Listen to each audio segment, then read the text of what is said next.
All right. Well, good morning, everybody. Welcome. So thanks for being here today. Thanks for being patient while we got everybody in that was planning on attending today. So briefly, I'll just introduce myself. I'm Stephanie Parson. I'm a licensed realtor. I've been selling real estate for 20 years. I also have a move management company. They specialize in working with seniors. And we started this seminar series because we found that there are a lot of people who need or want to downsize, and they're specifically stuck. Stuck meaning they don't know what to do next. They don't know what their options are. They've got a lot of stuff in their home and they need help with that. So that's why we started a move management company, and we started this seminar series to educate people. We want you to be proactive, to have a plan just in case. And there's a lot of misinformation or non-information out there, so we bring in experts. We have 4 experts with us today from senior living communities. So how many people do we have new here today? Anybody? Okay, great, welcome, thank you. So just to give you a lay of the land, we run about an hour with questions from our panel, and then we allow open, I will talk with them, they will give us information, and then about 11 or so, we'll open it up to questions. If you have something very specific that maybe would take a better time one-on-one, they'll be sticking around after, answer any questions you have. They will also have handouts out there, so for information if you're interested, okay? All right, awesome. Ready to get started? Yeah, okay, cool. So this morning we have 4 experts here, and we are going to have each one of them introduce themselves, tell us a little bit about who they're with and their community. So Megan, you want to start us off? Tell us your name, your role, your experience in senior living, and your community. Sure, thank you. Hi, my name is Megan Schmitz, and I'm the Executive Director at Avalon Park. It's an independent living community. And I have been in senior living from 2011.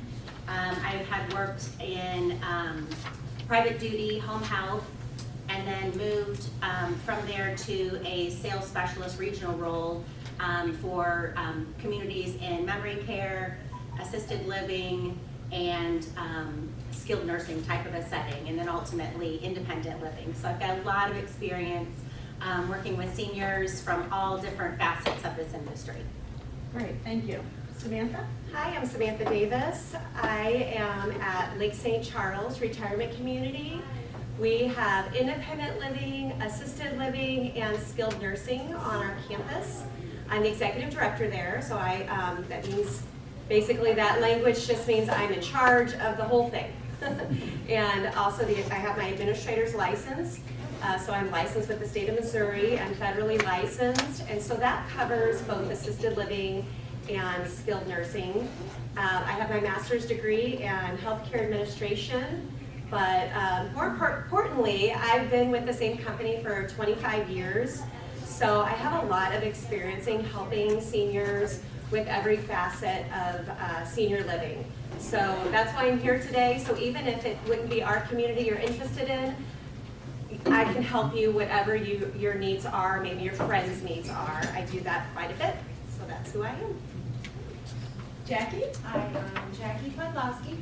I've also been doing this for over 20 years.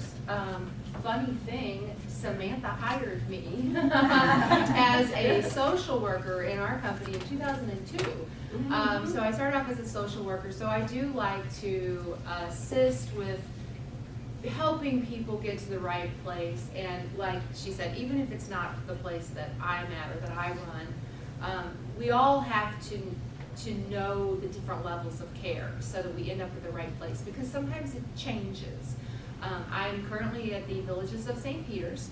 we have assisted living, we have memory care, and we have skilled nursing rehab. So we have different levels, and I'll be answering all your questions. Okay, Tammy?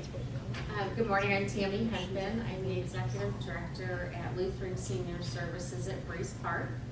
It is a CCRC, or a Life Plan Community. I've been there for 15 years, but I've been in long-term care for 23. So I started out as a dining server and as a teenager, and I worked my way up. And sometimes we still help. I'm still a dining server. So Life Plan Community has all levels of living under one roof. So independent living, skilled nursing, assisted living, memory care, assisted living, all under one roof. So that's who I represent. Okay, great. So I think you guys will agree, we have some great people here who have very open hearts and want to, have been working with seniors and have a lot of experience and also education in the background. So real quick, we wanted to talk about 2 truths in regards to senior living. So one is the only way to truly remain in control of both where and how you live as you grow older is to plan now. You guys agree? Okay. And the second one, your next move may or may not be your last move. True. Okay. All right, great. And Joelle, can you put up the slide about different types of senior communities? Okay. So we kind of have a graphic here of the different types of senior communities. First one we're not really going to talk about today, which is aging in place, talking about condos, townhomes, 55 plus home communities, villas. Today we're going to be talking about the other segments: independent living, assisted living, memory care, skilled nursing, and at the bottom you can see that CCRC, which is what Tammy's here to talk about today. So, okay, so let's talk about the various reasons why people might move to a senior community. And thinking about the people who move to your community, what are the top 3 reasons why they made the move? Sure. So I'm in independent living. So with most of the people that come to us, I think the very first thing that they say that they're coming to our community is safety and security. I think that's always, they might be scared that maybe they had a fall, they're going to fall again, and they just want to be where there's other people around. So having that safety and security, that there's people around that are, not monitoring, but just they get to know you very well. So safety and security is number 1. Number 2 would probably be, I think coming out of COVID, it's socialization. Many people were stuck at home for these years, 2.5 years, really scared to do things and getting out there. But now that it's kind of calmed down a little bit, we're starting to see a lot of people really just miss people. They just want to be around people. So the socialization would be the second thing. And the third thing I think is just to get rid of all the chores. Stop having to worry about maintaining a house, getting on a roof, cleaning your gutters, not having to clean your house, not make food. There's so many things that fall under chores and that type of responsibility of maintaining a home. So I think that would be my third. Okay, great. Samantha? I would say the exact same thing she said. The only other things I would add to that would be some people are moving into our community for word of mouth. They feel like they could be missing out on something. They have to just test this out. I also think with the loneliness, what I hear a lot is people are in a rut. We'll ask them what a day in their life is, and we're like, well, I get up and eat the same Cheerios every day, and then I go to the recliner, and so they're kind of in a rut. They used to thrive more and those things are ending a little bit. But it's different for everyone.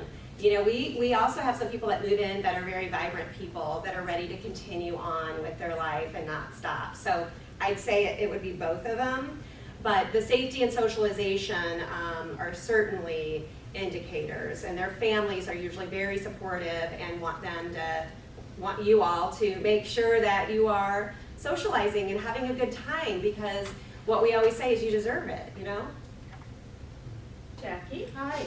So, we do have assisted living as well, so the same. So people do come because of the socialization, maybe because they want to come. But then I usually represent the people who, it's like going to get your wisdom teeth pulled or surgery that you don't want to have. It's when something's out of your control and you need more care. If a family member or a person just needs more assistance, they're not able to manage their medications, or they're ending up in the hospital a little too often, maybe falling a little too much, so it becomes a very it's a safety issue, and we can do some medical management. Now, we also do memory care, so a skilled nursing facility will also help a person when they have had more advanced dementia and is just needing somebody around the clock. It's not safe to be home anymore, and one person maybe just can't do it, or the family support, as much as they love their loved one, it's around the clock. And then also we have rehab to home, so we do a lot of rehab to home. So if somebody is at home and they have had a fall, they break a hip, they go to the hospital. The hospital keeps you for a day or two and sends you home, but you're not quite ready to go home because you still need help getting places and going to the bathroom and different things like that. We're helping with that. So we're very medically focused as well.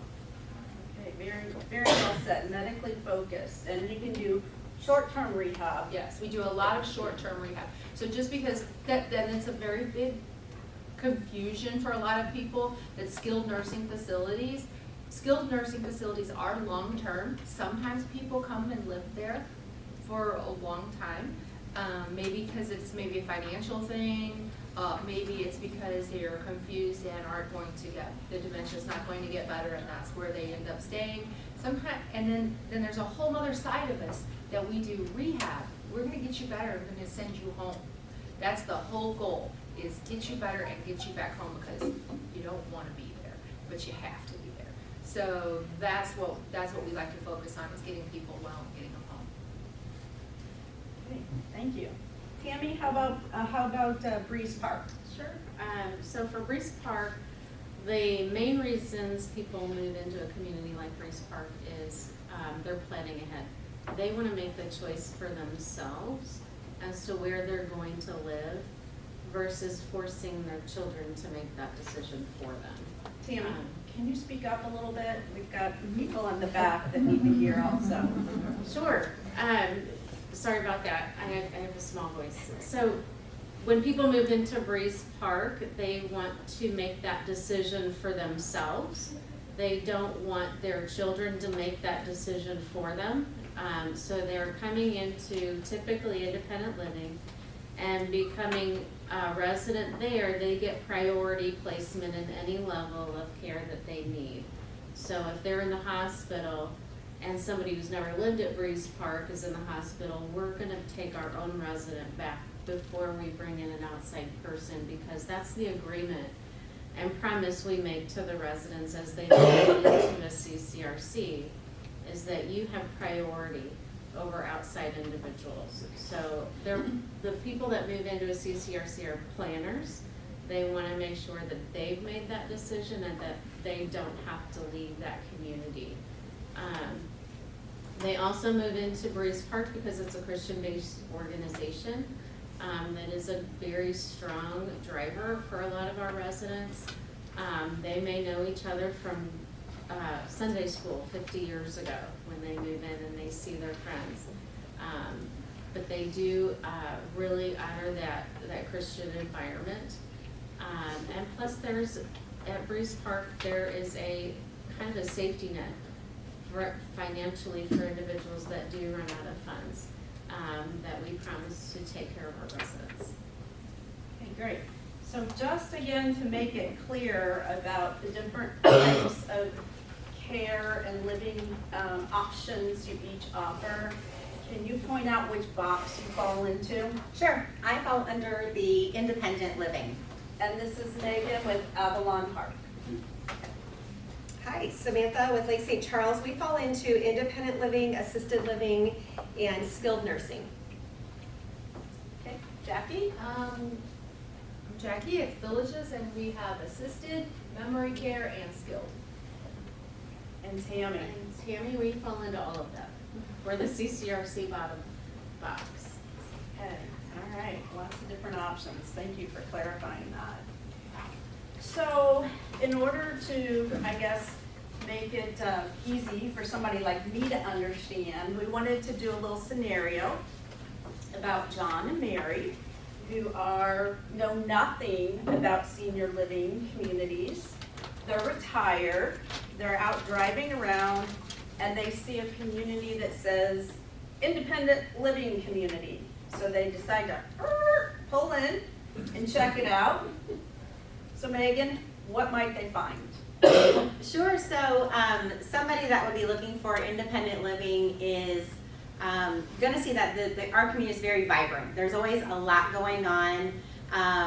When you pull into, I think, a lot of communities, there's usually a big area like the dining room or a rec room, and there could be several different things going on. It could be a Bible study going on, live entertainment, games. We have a lot of people that are playing games. If you wander throughout some of the smaller spaces in the community, we do book clubs. There's a lot of resident-led things, so it's more of the activities are based on the population that lives there and what they're interested in. So I've got there's quilters and crafting people, so there's always those kind of things going on. But I think just all in all, it's just a very busy community. So people are very active and lots going on. There's some questions, but you're going to hold those Can for we now. hold those to the end? If you can jot them down, that would be amazing. Thank you. Okay. So dining, you have a Yes. dining room? So- And how about transportation? Yes, transportation is included. So with our independent living, it's a little bit different because it's all inclusive. So everything that person would need would be included. So transportation to events, doctor's appointments is all included. Shopping, those types of things, going to get your hair done, your nails done, those are all included in the transportation. And then meals are also included too. So you could come in and could be dinner, or it could be brunch or breakfast in the morning. So there's, those would be all the things that are included for breakfast or for all the meals. Okay. And do you guys provide medical care there? We also do have an on-site home health company that has an office in our building. So as people start to need a little bit of care or a lot of care, they would only have to pay for services that they actually need. So they're not paying for like a big plan, like maybe assisted living. There's no plans like that. It's specifically to what the person needs. So if you needed home health care, you could get that. If you just needed a little bit of care to get up in the morning, get your medications done if they have any mobility issues, arthritis, opening bottles, vision concerns, can't see the prescription, what they're taking. Somebody could come into your apartment and do those things for you with that on-site home health. So you said apartment. Mm-hmm. So each resident has? Each resident has their very own living space, apartment, and inside there is basically everything that they would need. So balcony for sitting outside, washer and dryer, all the appliances, full kitchen, and then in the bathrooms, they are all ADA accessible. So somebody who might use a walker or wheelchair later on down the road would have enough space and grab bars to get in and out of showers, on and off of the toilet safely. Thank you. Yep. Okay, Samantha, tell us Yes. about your community and what So- John and Mary might see when they go So, in there. I Sorry. would say that, Go ahead. did you want to go with the assisted though? So yes, Okay. yes. So they go to your community, they drive in and it says assisted living. Yeah. Assisted Okay. living. So tell us what that might look like when they walk into the building and additional types of services Sure. and care they can find there. Yeah, so as she had mentioned, the independent living, they would also find that at ours, but I'm gonna talk more about the assisted side because I know a lot of you all have questions on what is the different levels of care. So this part of it, we're gonna talk to you a little bit about the differences. So for assisted living, what you're going to see is the seniors are still in their own apartment. You're going to see, at least in our community, the kitchen isn't as important because we are gonna be providing 3 meals a day at our restaurant every day. So because meals are an area that usually people are needing assisted living is because they need to be monitored for weight loss and things like that. So you would be more monitored by nursing assistants there 24 hours a day. You're gonna also have a dietitian, not daily like skilled nursing, but you're gonna have a dietitian monthly that's monitoring your weight and if you have a specialized diet and things like that. The biggest reason that people are needing assisted living is medication management. For example, we have a resident who is moving into our assisted living this weekend. She has 1 kidney, she is diabetic, and although she's functioning very well, able to walk with a walker, functioning very well, that medication management is really important. Watching her labs, watching her blood sugars, her insulin.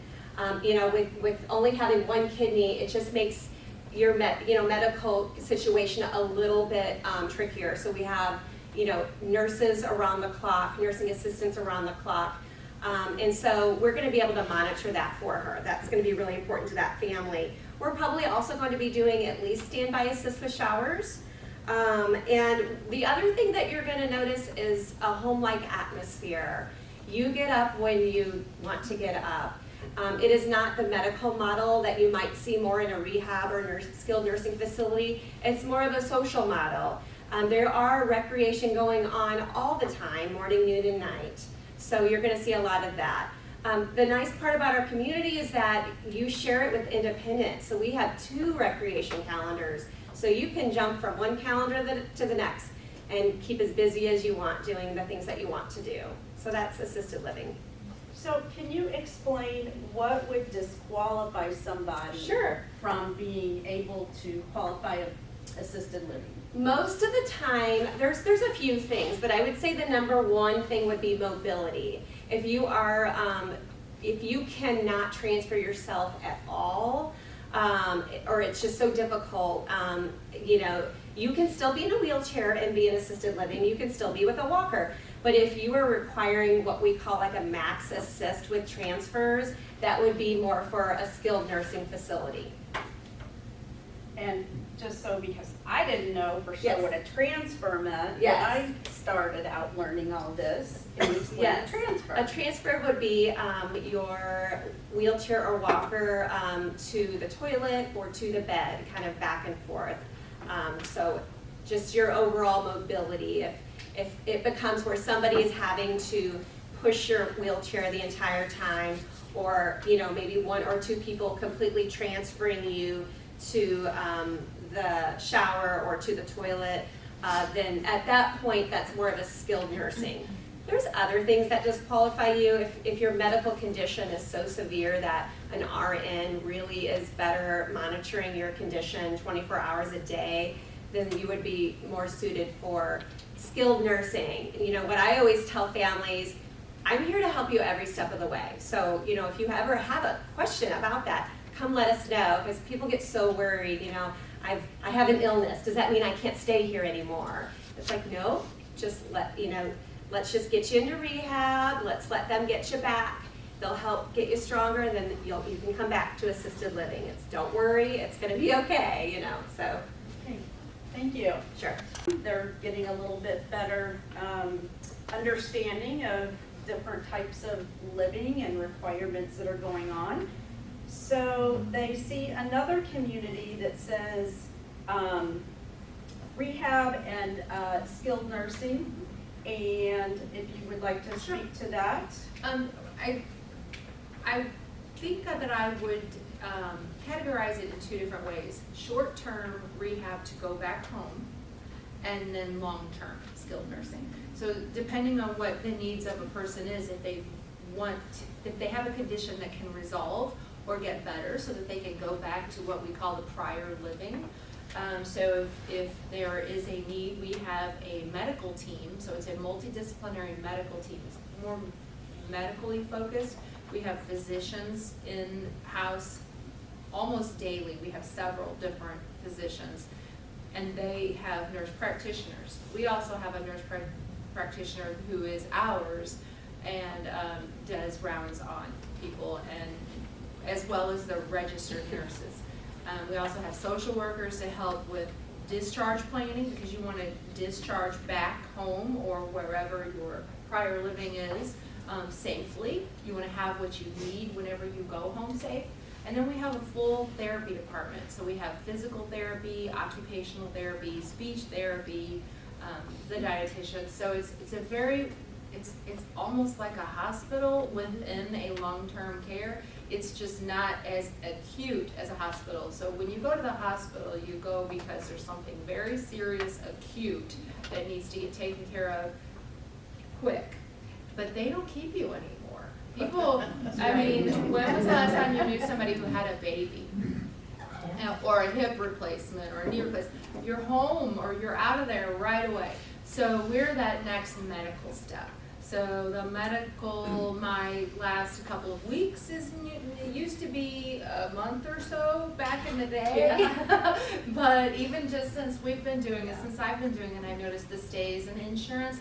We help navigate the insurance because that drives healthcare a lot as well, unfortunately for all of us. Just like the hospitals have shorter stays, the skilled nursing rehabs have shorter stays sometimes. But we help navigate. We help you navigate through that with our case managers as well.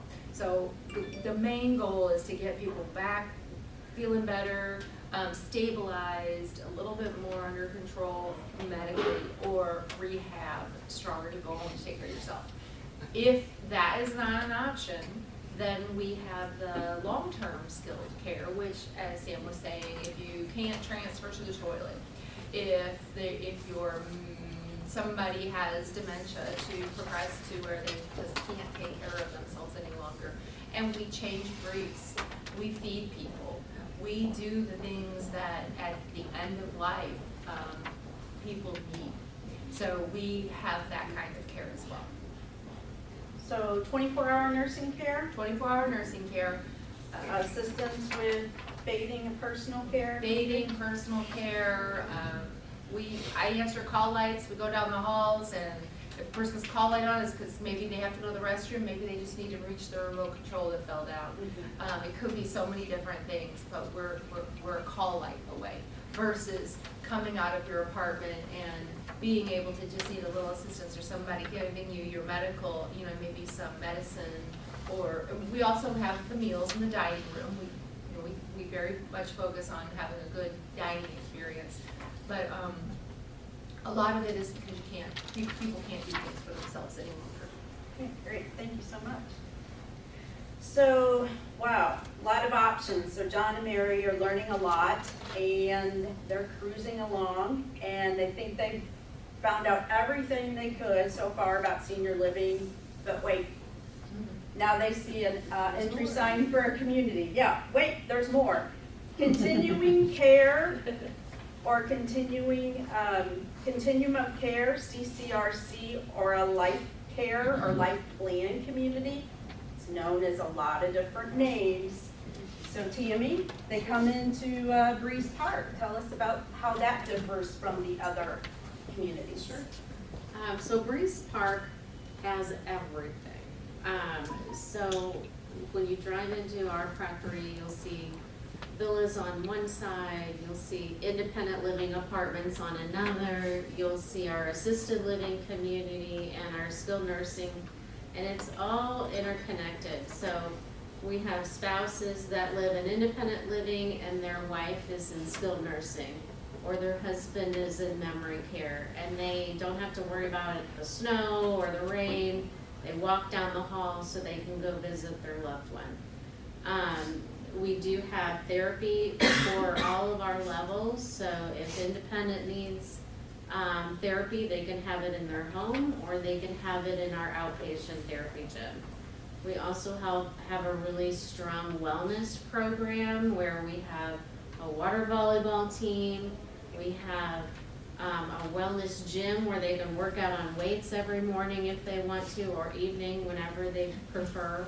We have walking clubs that can walk throughout the building. We've measured out the distance so they know how long they have to walk to make a mile. We have residents in independent living that volunteer over in the skilled nursing. We have assisted living residents that come over to independent living to play bridge. So it's intermingled. So you have a lot of blurred lines between where people are living, which is a nice community when you're moving in. So as far as the actual living quarters, I know that you have what you call patio homes on the perimeter, and then under one roof, you have, are they apartments? How are they set up in there? Yeah, so the patio homes, we call them patio homes, but they're little condos. They are what a lot of people like to step down from an outside house to the little villas, because it's a little bit of a less of a leap versus moving into a 1 or 2 bedroom apartment in independent living. So the patio homes, we have 30 of those, 110 independent living apartments, and those are 1 or 2 bedroom. And then in assisted living, we have 52 apartments. Those are all studio apartments. And we have memory care, which has, you can share a room with someone or you can have your own private room. And then our skilled nursing, our private rooms and some shared rooms for those that want a shared room. So it's all kinds of combinations of living arrangements. And what are the benefits of going into choosing to live at a CCRC from, starting out at a patio home or independent living? So the benefits of CCRC, one, you have your built-in community right there. You've got amenities that you can take advantage of, whether it's the movie theater, the skilled nursing if you need it for a short-term rehab and then come back home to your apartment or your patio home. You've got friends that maybe are needing a higher level of living, so you can still go visit your friends every day if you want. You can still have your husband come home with you for lunch and dinner and then bring them back if they need to be in skilled nursing. So it is a small village when you move into a CCRC. You've got different dining rooms for different areas. You've got the activity program that's different for each level of living based on ability. You've got the transportation that takes you where you need to go. And you've got medical providers that come in the building for all levels of living, including independent. So we really do try and make it convenient for people so that if they can't get out for any reason, they have the services available at the community, and that's for all levels. So Tammy, if I come in to your community or a community like yours, a CCRC, I'm able-bodied, I don't need any assistance for anything, I just want to have the socialization. But then I'm aging and I need more care. So do I have to look at moving somewhere else? Or how does that work? So in our community, in a CCRC, we have residents in independent living that clinically would qualify for skilled nursing, but they have in-home services come in and provide the care in their apartment. So some folks, it's not financially feasible to do that because private duty care can be very expensive, but they have a long-term care insurance policy that helps cover some of that expense, so that allows them to stay in their independent apartment with outside care. We partner with several different private duty and home health companies that come in and work with our residents. And Lutheran Senior Services has their own private duty company that can also come in. But it's resident choice, you use which company you prefer. But if you're more comfortable moving to another level of living, that's when we come in and help talk the family and you through that process and get you moved over to the first available unit that we have. So you have all levels of care. So as I age, I don't necessarily have to go elsewhere if I need skilled nursing or I need memory care. I can stay right there. Right, we try not to ever ask a resident to go outside for care. There are certain circumstances if maybe our bed availability is not there. So maybe we have a full house and we end up having to have you go to another facility for rehab. I know Villages of St. Peter's has taken a few of our residents for rehab and then they come back home. Or they come back when a bed does open up for us. But we try not to have that happen as much as possible. And if you're already living in the community, do you have preference? You know, you're at Yes, the we top, always, you don't we have always to- prefer to place our own residents wherever they need, versus bringing in an outside person. So our residents have priority over any outside residents. Awesome, thank you.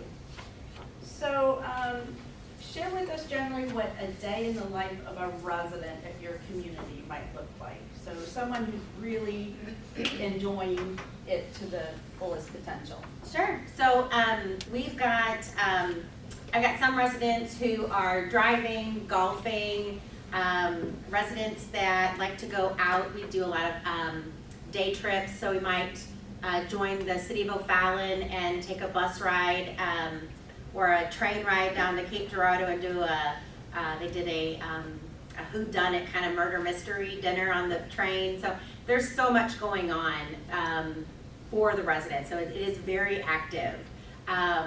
And then just there's a lot of scheduled activities for people. So if a person wanted to do the book club and then go down and have coffee, there's always somebody around. There's always something going on to stay busy or not as busy as you like. So they're always trying to find new entertainment to come in. We do happy hours almost daily. So if somebody wants that type of socialization, we do a lot of entertainment and things like that. Yeah, and happy hour is a big deal in our community. Okay, great. Samantha, how about your community? So in our community, I would say a day in the life is all about choices. We have a program for recreation called Thrive. So what we try to do with our calendar is we hit on the 7 domains of what we have found over time that a person really wants to experience. So those domains are going to be social, like she mentioned. We're going to do the happy hours and the parties. We're having a St. Patrick's Day party, of course, on Friday. You know, so all of that kinds of stuff. But then we also do environmental things. We have intellectual, where you're learning and taking classes and bird watching, and maybe going to Lindenwood to take a class on helping you with your smartphone and your computer. We have physical fitness as a domain. Vocational, we join a lot of different groups such as the Salvation Army, and so a lot of our residents seem to be very interested in doing the things that they always used to like to do vocationally. So like, you're speaking of volunteering? Yeah, Okay. it could be volunteering, but it also could be, we make these mats for the homeless and we donate them to the Salvation Army, and so there's a group of ladies that all come together to do that. So it's in-house and out. We might be, volunteering at the soup kitchens. We have a group of people who like to do that. So vocation is a really important domain. Spiritual, we go to church shuttle every Sunday, but spiritual also means Grace Church comes every Sunday and does a program for us in the evening. And of course, Catholic service, Lutheran service also come to our building every week. So we want to make sure we have those choices. And then social and then emotional. We want to make sure if there are needs emotionally, like maybe with a social worker, or we have groups that meet about it's hard, we're selling our house, there's a lot of emotional ties that happen. We have a group for new widows that meet because that's obviously very emotional as well. So we really try to look at the whole spectrum of a person and what they would want to do and get involved in. So if I'm in assisted living, I will have my own apartment. Yes, Okay. ma'am. Do I have to get up at a certain time? You do not. So Okay. it is a social model. It is, you can have your breakfast when you want it. We have residents that have a hot breakfast at 10 o'clock, and then they're followed by a sweet breakfast at 11 of a Danish, and then they have lunch at 1 o'clock. So it really is up to the individual. It isn't as scheduled. But what we do find is they end up wanting to be more scheduled because they're wanting to participate in everything. So, but no, they don't have to. Good question. Okay, thank you. Jackie, how about at your community? So let's assume that you are needing skilled nursing for a short-term rehab, which is gonna be a little bit different.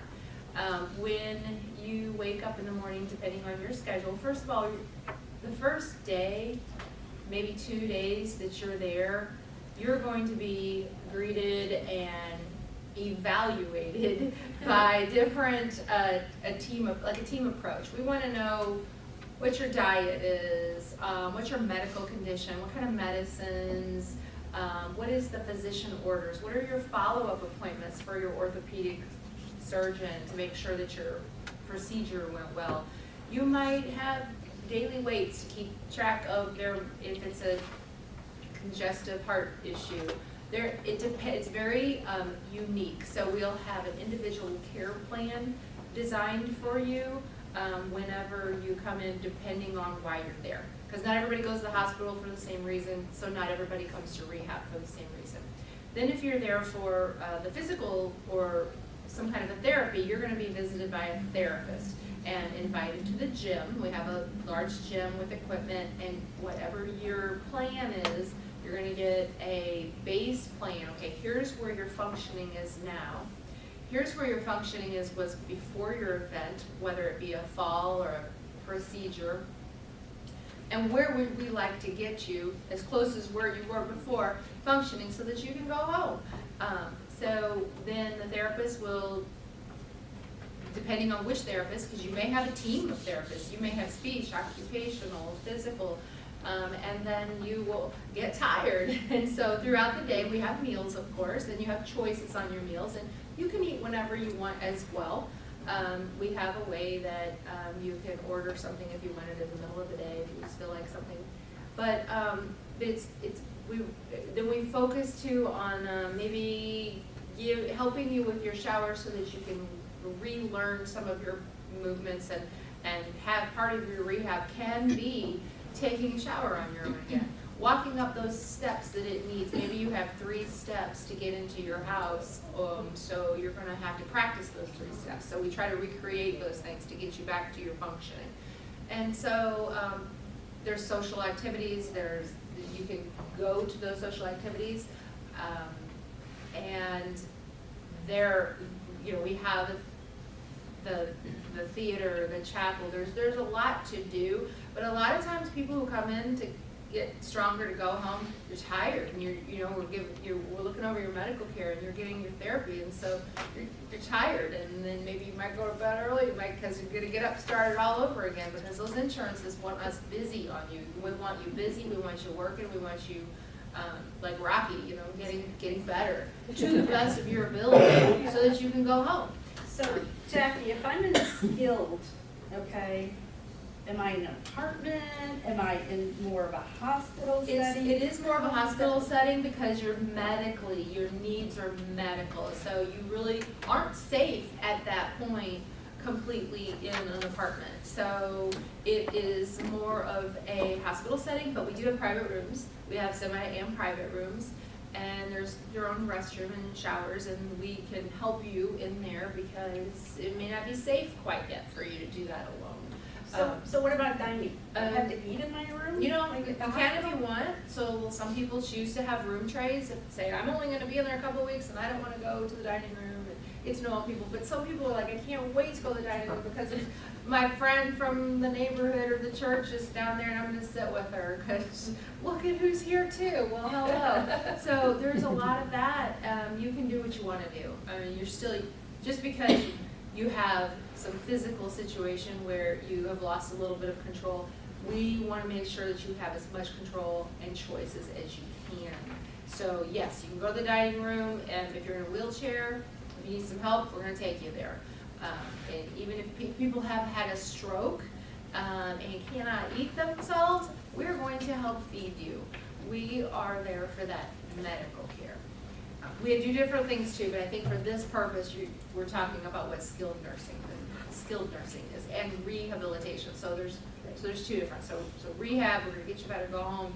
Sometimes skilled, and this is your new baseline. So sometimes they find somebody who's a stroke, for example, some people have a massive stroke. Some people can get better from that quickly and go home, and some people are a new, different level forever, and that's the terrible stuff we deal with. But we deal with it, and we deal with it with dignity and compassion and the right kind of medical care. So and then if somebody has to stay there longer, that's what we're there for, as long as we're needed. Okay, thank you. Tammy, how about a resident's day look like in your community? Which I know can be very different. Yeah, so in a CCRC, choice is the number one thing to focus on. So in independent living, we have a group getting ready to go to Savannah, Georgia for a week. They just came back from Texas right before Christmas. So we have our travel group that loves doing more adventurous things. They may wake up in the morning, make toast or cereal in their apartment or patio home, come down for that morning exercise class, or do the exercise class with them on the closed caption channel. They may come down for a Bible study in the media room with our chaplain, or they may go back to their home church and do volunteer work there. So it just depends on the person and the kind of things that they're involved with. And so in independent living, it's just like you living at home now. What do you do at home now? That's what you're gonna be doing at Breeze Park in independent living. We do have two gentlemen who still go to work. So one gentleman owns his own engineering business, and so he's still working 3 days a week. So it just depends on what you're doing. In assisted living, you're gonna get up when you want. If you want a donut in your room or toast in your room, they'll bring that to you, and then you get up as you choose. You may or may not want to attend the activity that's happening that morning. Some folks like to go into the pool and walk laps or do the water aerobics class. We also have the same options that they would have in independent living. It just depends on what they want to do. Some folks are involved in a therapy program, so they'll get their exercises in that way, or their families out to visit to take them grocery shopping. So assisted is almost like independent, but a little less physically able to do as much as an independent living person can do. And say I am, myself and my husband are at your community, but maybe I am an independent and he's in skilled. So is that an option to be split up like that and visit each other? How does that work? Oh, absolutely. We do have some couples. He's in independent living and she's in skilled nursing. He drives this little scooter down there every day, and he visits pretty much the majority of the afternoon with her. He'll take her to different activities within the area. So if we have a chapel service going on or a music program, he'll bring her down to that. We do have some folks that will even bring them on an independent living out trip. They take responsibility for their spouse and get them where they need to go, and then we bring them home. So we do have spouses that live in different areas, and depends on the relationship, how often and how frequently. But very true. All right. Very true. So what are some tips the audience should know about touring communities? And what questions would they need to ask and things that they should check on while they're visiting communities? Yeah. Megan? So, again, I'm independent living, so what I would tell people is to first call the salesperson, whoever's gonna handle scheduling the tour with you. And I would find out what's going on during the day that you want to tour that you might be interested in. Because if somebody wants to be interested in a Bible study, or they like card games, and then they come and they tour and there's nobody participating in the card games or the things, that would be something, maybe it's you would want to have other people there if you're going for a socialization. You want people to be around with. So I would make sure that I would schedule the tour around something that you're interested in doing, so you can see who lives there. You know, that's a really big deal. You're going to be living there. These are going to be your new, I call them neighbors. These are your new neighbors. It's your neighborhood now. So I would definitely do that. And then when you're touring the community, if you see people that are living there in the hallways, you know, stop and say hello. Ask them how everything's going. There's nothing wrong with doing that. It happens all the time. And a lot of times what you'll find out is the residents are our best salespeople.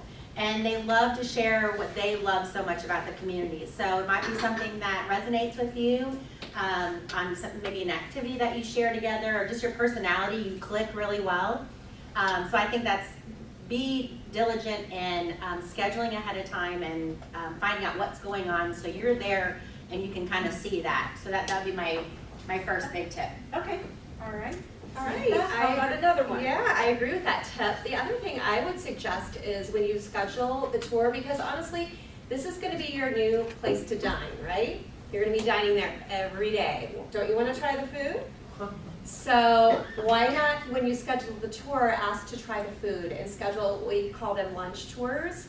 And so that way you're able to try the food, see how it works in a day in the life. And you're also going to be able to see other residents, interacting with them. So my tip would be to try the food before you just put it. And then my only other tip would be to don't overwhelm yourself with so many choices. I've had ladies come out saying they're looking at 7, and I'm like, how, you know, to me you're going to get them mixed up. You know, do your research, but then just pick your top 2 or 3 to visit, and then definitely try the food. So, Great. Samantha? Jackie? I'm sorry, Jackie. So, for assisted living, or not assisted living, for skilled rehab, it depends on why you're looking, whether, you know, who you're looking for and what the medical condition is. So you want to talk to somebody who has the knowledge on what your care is going to look like. What kind of treatments, what kind of medication management, what kind of insurance do you have? Because you want to make sure this is paid for. You want to make sure that we're going to advocate that we're going to use your insurance, and we're going to talk about co-pays if you have any. And how are you going to go home without having the burden of a large bill? We don't want you to have a bill when you go home. So we'll talk about that before, because you want to know you're in network. You want to know what physicians are going to be overseeing your care and how that's going to medically work for you. Because when you go to the hospital, a lot of times it's not a choice. Sometimes it's a 911 call, or sometimes it's an emergency. You don't have a lot of choice, but you do have a choice on where you receive your rehab. So you want to make sure that everything is going to go smooth. And then you're also going to probably talk about discharge, upon admission. What's the plan, and how long is this probably going to last, and how am I going to get home, and how am I going to get to my doctor's appointments? You might have follow-up appointments before they release you to go home or discharge you. You know, the ortho might want to take some x-rays and make sure everything's going well. Or, and along the way we're care planning, we're talking to you and to whoever you would like us to talk to, as well as the physicians. So we do our nurse practitioner and our physicians will talk to your physicians, and just to make sure the medical plan is well coordinated so that you get home smooth. And then a lot of times we will discharge with home health, depending on where you go back. Like some of the facilities have their own home health, and sometimes if you're going back to your own home in the community, we'll arrange somebody to come in and keep that follow-up for just a few weeks to make sure that the transition is well, that the medication is filled, that you don't have any like lapses in your care, because what we don't want you to have to do is end up back in the hospital because something wasn't smooth. So Jackie, is your tip that make sure that the people are there to act, the people that you're going to talk to based on the needs, that they're available to answer your questions when you visit. I would suggest that. We Okay. don't make people do that because sometimes it's suggested that you want to pop in a place and see it without an appointment because that usually kind of gives you a feel of the facility, and I get that, and I encourage you to do that. You can come in our facility 24/7 at anytime you want, but you're not going to talk to the people who know, because the people who know all about the insurances and the clinical care and things like that. You might have people who are caregiving at the time, and we might be pulling them from caregiving and giving you a tour, which we're happy to do. We'll show you around, but they won't be able to answer all your medical questions and all of your insurance questions and pay questions and things Okay, like that. all So right. give us a call. So does everybody agree it's good to maybe once make a scheduled appointment to tour?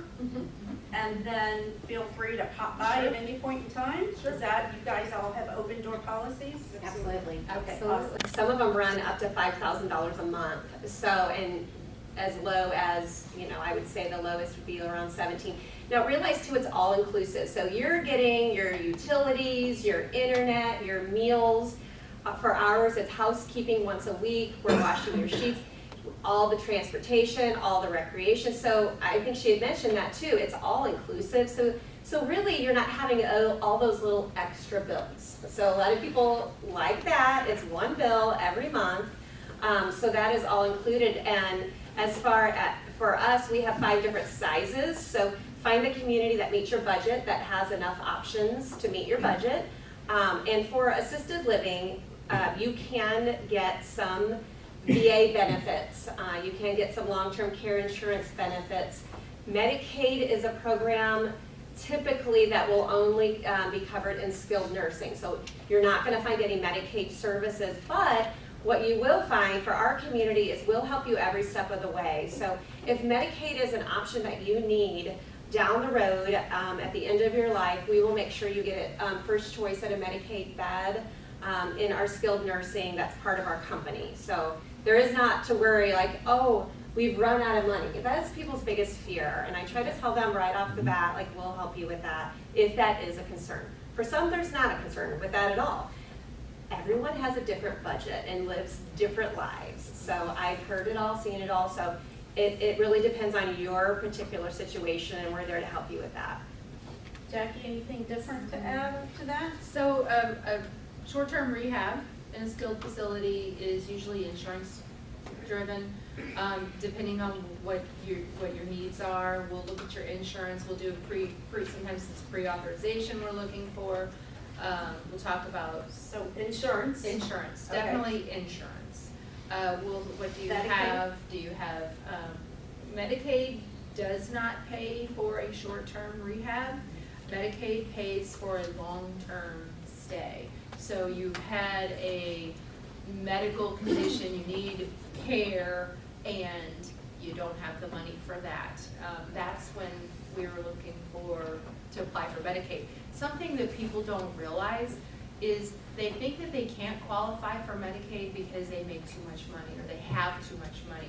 It's 2 different things. So if you have over a specific amount of money, there will be a spend down until you can qualify.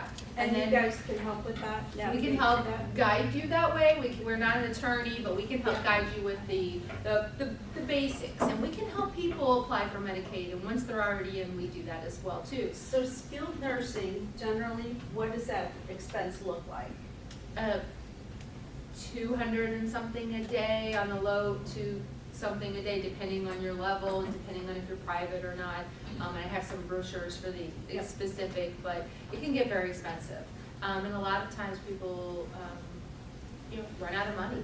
And when, depending if you're private room or not too, and what kind of extra services.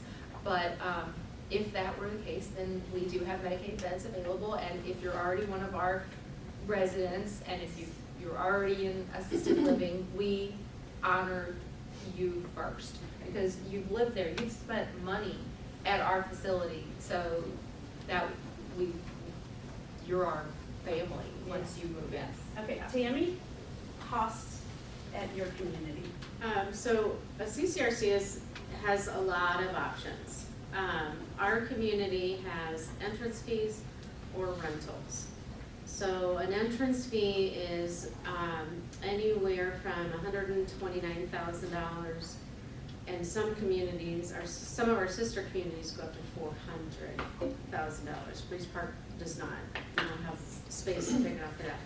Some of those units, the entrance fee depends on the size of the unit. And at Breeze Park, you have a 95% refund option where if you provide the entrance fee, you get 95% of that back upon death or if you move out of the community. Or you have a 50% option where you get 50% of that back and upon death or move out.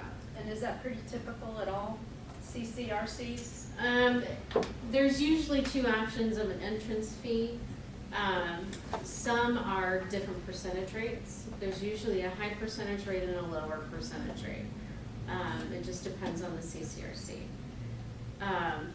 The higher the percentage rate that you get back, so if you choose a 95%, the higher your monthly rent will be.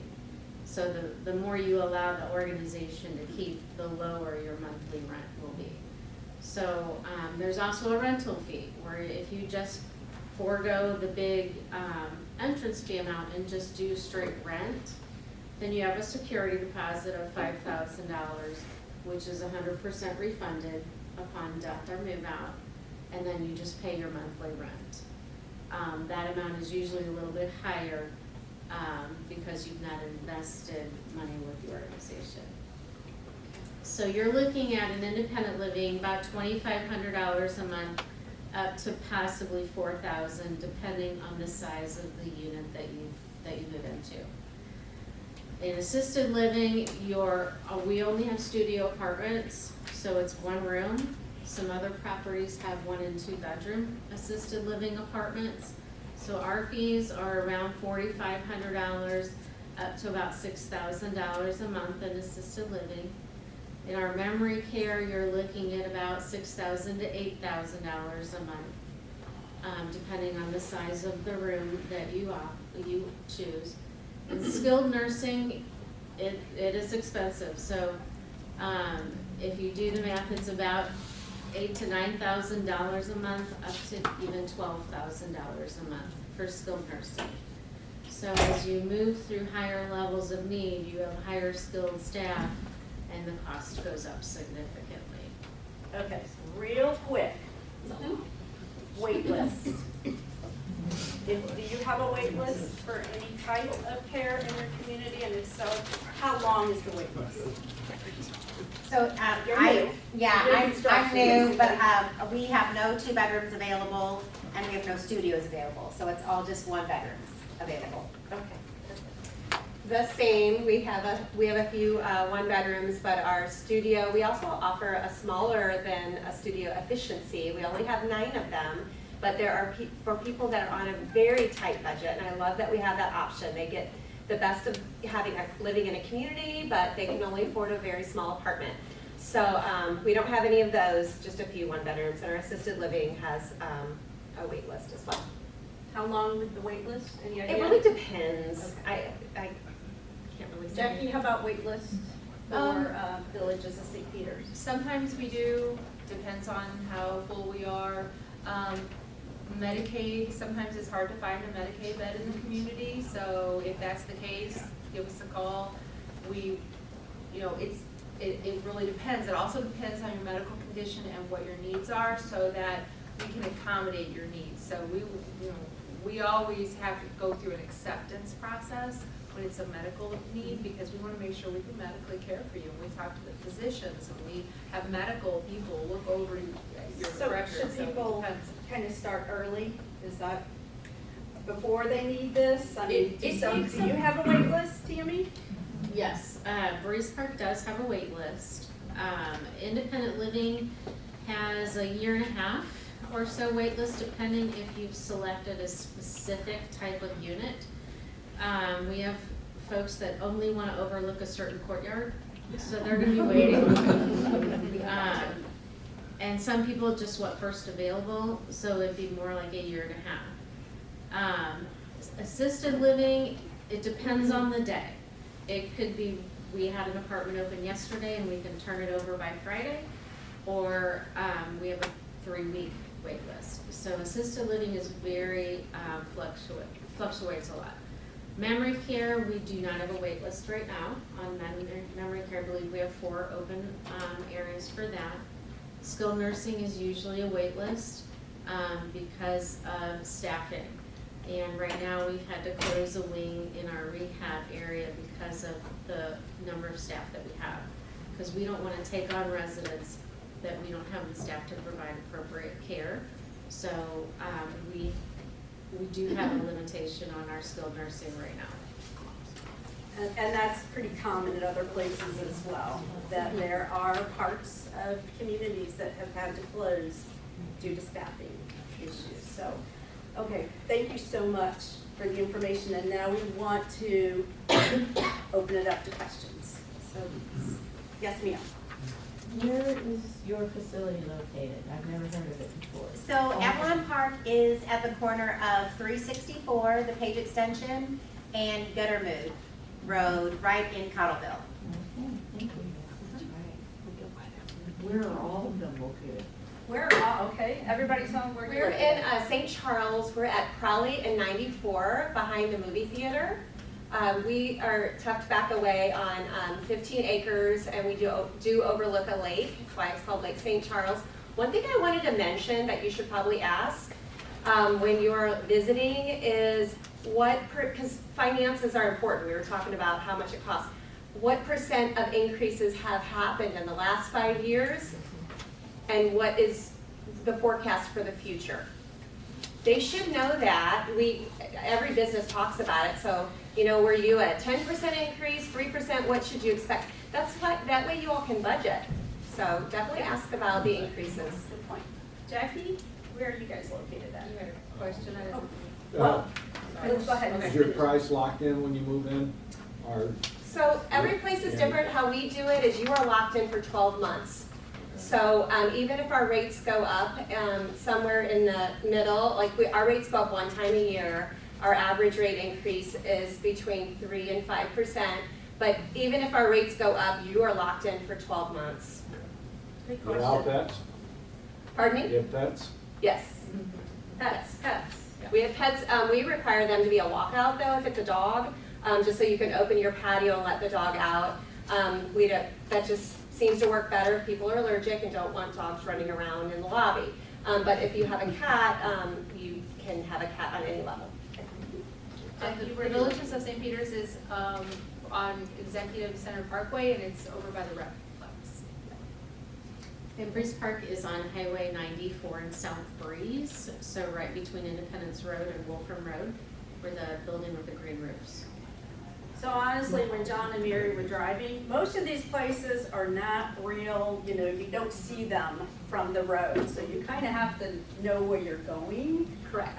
With the exception of Avalon Park, which is a You can't miss it. Right off of 370.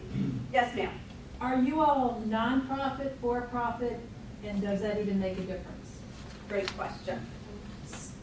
We're profit, but in my opinion, it doesn't make difference. Our corporate office is in Murfreesboro, Tennessee. It's a Southern company. He started our business, he owned nursing homes and wanted to make nursing homes a place for people to live, not a place for people to die. The nice thing about being part of a corporation for us is that, especially during COVID, at our fingertips, we had whatever we needed. You needed PPE, boom, it arrived at my door. So it kind of makes it nice that there's others. We also get better rates for things like food service, and we get like rates because there's more of us. I don't think it makes a difference, but I think that's an individual decision. We're the same company, so we're National Healthcare Corporation, once voted Forbes' most trustworthy long-term care company. I always say I started off as a social worker. I am a social worker, and I've never been asked to put money over patient care. So everybody's different. You might find some bad actors in non-for-profits. You might find them in for-profits, and it just really depends. So I would just do your research. I feel like we're more regulated, so I mean, it really depends. Okay. And Tammy? So Bruce Park is nonprofit. We're owned by, there are 131 Lutheran churches in the region, so we're within a 150-mile radius of St. Louis, so we're not nationwide, we're just in this region, and I personally prefer nonprofit. I worked for a for-profit before, and the one I worked for, I would not recommend. I've not worked for Wasn't us. NAC. No. NAC does a nice job. I do support them 100%, but I personally prefer the atmosphere of a nonprofit. I have a question. Do you think it makes a difference whether the staff is a permanent staff or a fill-in type of staff? Did you hear the question? So she wanted to know if it makes a difference if there's permanent staff or fill-in staff. Correct, because I want to commend you. You're saying that you shut down wings or areas as a result of staffing issues where I've seen other places have not done that, and there is like a staff, and as a result, definitely lack of care. So but I want to know, do you feel that it truly makes a difference whether you have, I mean, is there a certain percentage? I feel like I typically of permanent probably versus use the fill-in? most agency here than anybody on the panel, so I don't know if you do or not. So, it's just like in the hospitals, you can ask the hospitals the same thing, there's agency, half of the hospital's agency. We do have some agency, and yes, we like to staff with our own staff more because they know, they're there every day. We can communicate, there's great follow through, we can communicate. So we try to put the people who are paid for the day, which we have some fabulous agency caregivers, but we also have some that are just there for the money, picking a shift up for the day. So we're really watching that. So you guys use outside sources in some communities, and you're referring to that as agency. That's. So is that typically 50-50 or 75-25? I mean, is there a really big number? It depends, like sometimes on a holiday, I wash dishes on Christmas this year because it matters that you're paying a certain amount of money and you don't want to have slow service on a holiday just because of staffing. So, I mean, we do what we do every day differently, you know, and sometimes we can get people to come in and sometimes we can't, so then the managers kick in. So that's why I say when you tour, get to know the people, and it's important to know the people that are there all the time, because we're the ones that are there all the time. Yeah. So your staff that's there all the time, they're your family, they're the ones you're picking up the phone. I have my personal cell on my business card.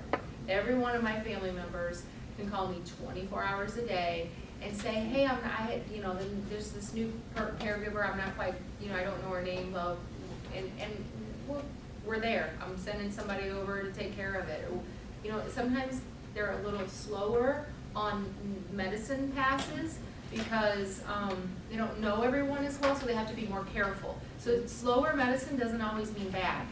Okay.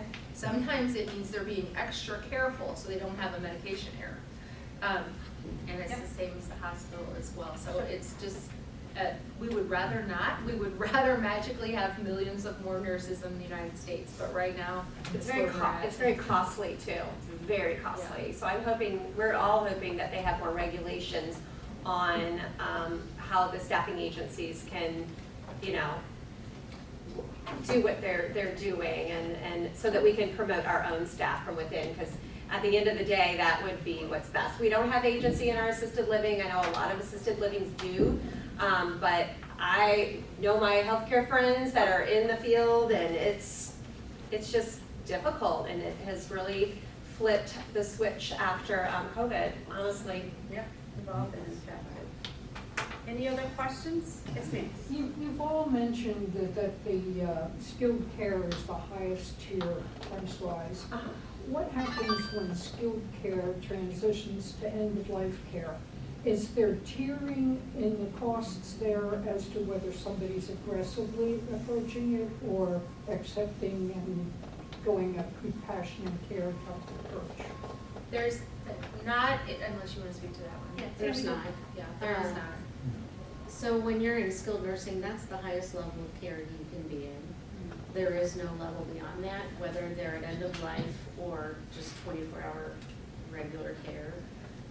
We do see hospice step in a lot of times, which is a Medicare benefit for the resident.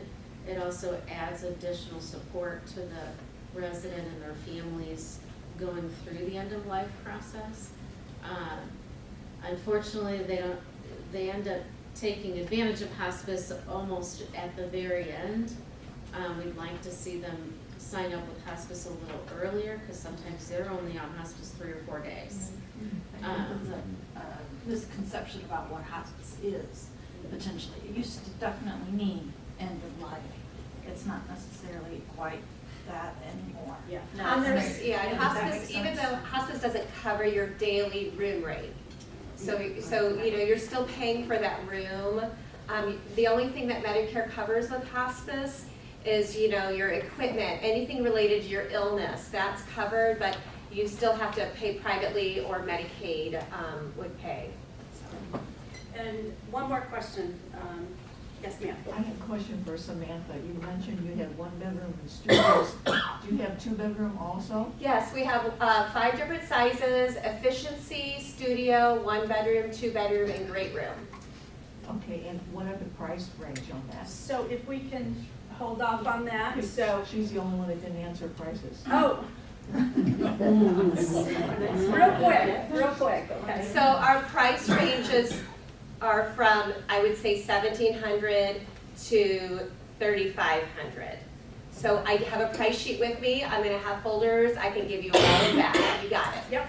So thank you, everybody. Thank you, panelists. It's been wonderful, you sharing all your wealth of knowledge here. So can we give them a hand? Anybody who had asked for a downsizing made easy guide that was here last time and you haven't gotten it, Joelle has those. Joelle's in the back there. And we want to invite you to our next one, so the truth about how to pay for senior living. So we're going to take more of a dive into the elephant in the room that we talked a little bit about today. And so We yes, downstairs. they're going to be here answering questions out in the lobby. They all have brought information if you so desire further information from them. And our next seminar will be downstairs in room A, which is bigger than this one. So be a little bit more spread out. So thank you, everybody, for coming today. Appreciate it so much. Hope you learned something.